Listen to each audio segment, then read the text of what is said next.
राधा एक गरीब परिवार से ताल्लुकात रखती थी। वो हमेशा से अपने परिवार को गरीबी से निकालना चाहती थी, इसीलिए बचपन से उसने पढ़ाई करने में बहुत मेहनत की थी।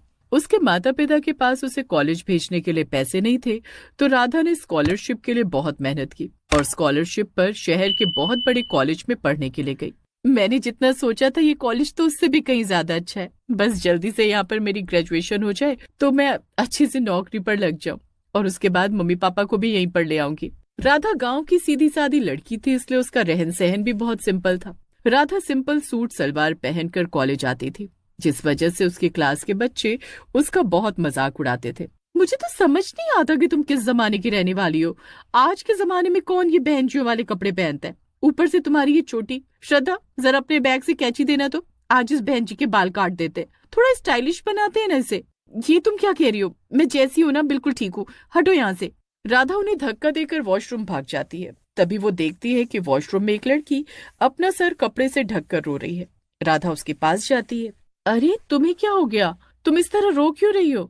उन लोगों ने मेरे सर के बाल काट दिए और मुझे गंजा कर दिया।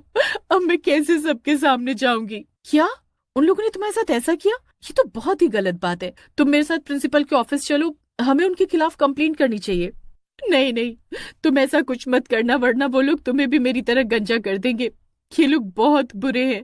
मेरी मानो तो यहाँ से चली जाओ, ये तुम्हें यहाँ पर पढ़ने नहीं देंगे। अरे ऐसे कैसे नहीं पढ़ने देंगे? किसी की दादागिरी चलती है क्या यहाँ पर? तुम चलो, हम अभी प्रिंसिपल के पास चलते हैं। राधा प्रियंका को अपने साथ प्रिंसिपल के केबिन में लेकर जाती है और उन लोगों के खिलाफ प्रिंसिपल से कंप्लेंट करती है। इन लोगों ने तो हद कर दी। जो भी नया स्टूडेंट कॉलेज में आता है उसके साथ ये सब करते हैं। इस बार मैं इन्हें छोड़ूंगा नहीं। सर, ऐसे स्टूडेंट्स को तो आपको कॉलेज में रखना ही नहीं चाहिए। आप समझिए कि ऐसी चीजों का एक स्टूडेंट के दिमाग पर कैसा असर पड़ता है। मैं तुम्हारी बात समझ रहा हूँ राधा।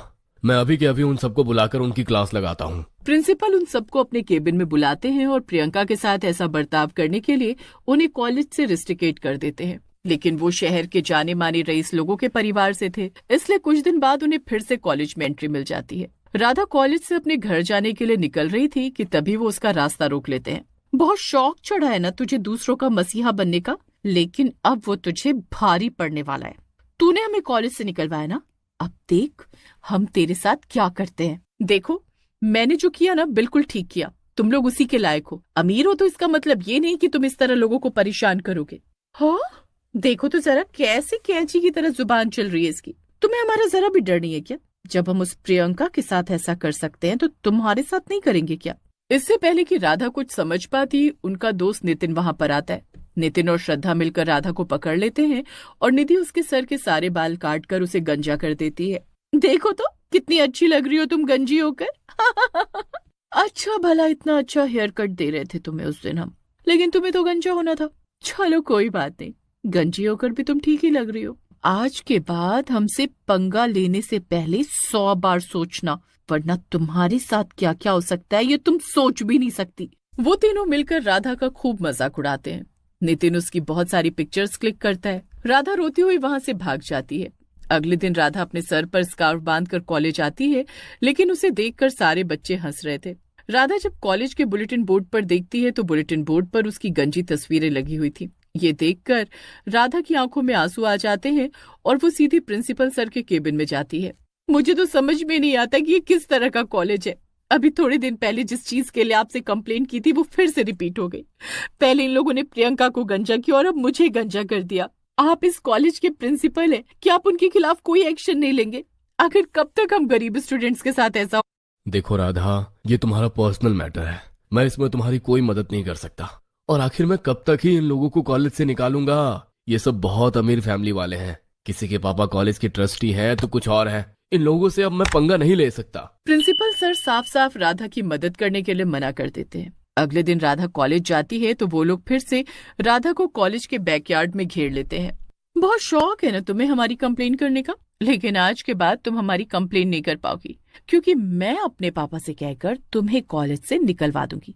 वैसे भी कॉलेज में एक गंजी स्टूडेंट अच्छी नहीं लगती, हमारे कॉलेज की रेपुटेशन डाउन हो जाती है। निधि की बात सुनकर राधा को बहुत गुस्सा आता है और उन दोनों के बीच में बहस छिड़ जाती है।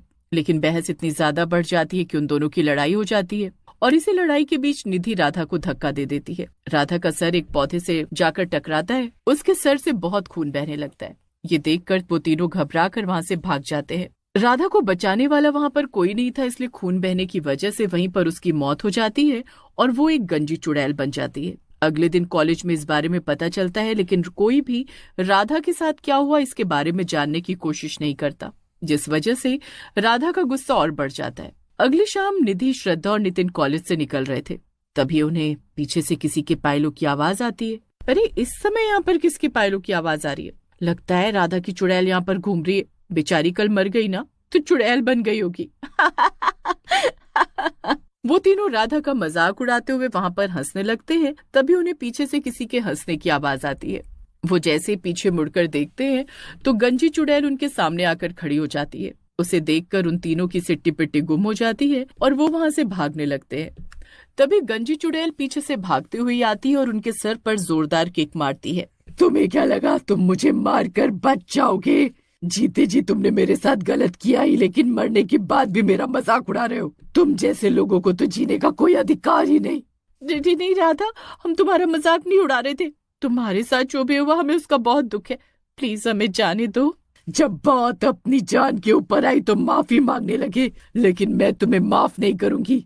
अगर मैंने तुम्हें माफ कर दिया तो पता नहीं तुम मेरी तरह कितने और लोगों की जिंदगी खराब करोगे, इसलिए तुम लोगों का मर जाना ही बेहतर है। वो तीनों राधा की चुड़ैल से माफी मांगते हैं, लेकिन वो उन्हें माफ नहीं करती और उसके बाद एक एक करके उन तीनों को मार देती है। अगले दिन जब कॉलेज खुलता है तो वहां पर उन तीनों की डेड बॉडी मिलती है, जिसे देखकर किसी को कुछ समझ नहीं आता। पुलिस वहां पर इन्वेस्टिगेशन करने के लिए आती है, लेकिन उन्हें अपराधी के खिलाफ कोई भी सबूत नहीं मिलता। उसी शाम प्रिंसिपल सर जब कॉलेज से घर के लिए निकल रहे थे तो उन्हें किसी के हंसने की आवाज सुनाई देती है। वो अपने केबिन में इधर उधर देखते हैं तो उन्हें कोई नजर नहीं आता। कौन है? कौन है यहाँ पर? देखो, जो भी है मेरे सामने आओ। लगता है प्रिंसिपल सर को डर लग रहा है, लेकिन आपको ज्यादा देर तक डर नहीं लगेगा, क्योंकि उन तीनों की तरह मैं आपको भी अपने साथ लेकर जाऊंगी। राधा की चुड़ैल अचानक प्रिंसिपल के सामने आती है और उनका गला पकड़ लेती है।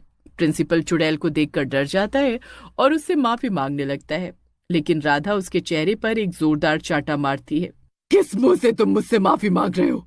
तुम तो प्रिंसिपल कहलाने के लायक भी नहीं हो। अगर तुमने उस दिन उन तीनों के खिलाफ कोई स्ट्रिक्ट एक्शन लिया होता तो आज मैं जिंदा होती। पैसों की भूख में तुमने अपने ही कॉलेज के स्टूडेंट्स के साथ अन्याय होने दिया। तुम जैसे प्रिंसिपल को जिंदा रहने का कोई हक नहीं। नहीं नहीं, देखो, मुझे छोड़ दो। मैं तुमसे वादा करता हूँ कि आज के बाद किसी स्टूडेंट के साथ अन्याय नहीं होने दूंगा। बस मुझे एक मौका दो। प्रिंसिपल की बात सुनकर राधा की चुड़ैल उसके चेहरे पर एक और जोरदार चाटा मारती है। प्रिंसिपल बार बार उससे माफी मांगता है, लेकिन उसने पैसों के लालच में बहुत से स्टूडेंट्स के साथ अन्याय होने दिया, जिसके लिए राधा को उससे बहुत नफरत थी। वो प्रिंसिपल को भी जान से मार देती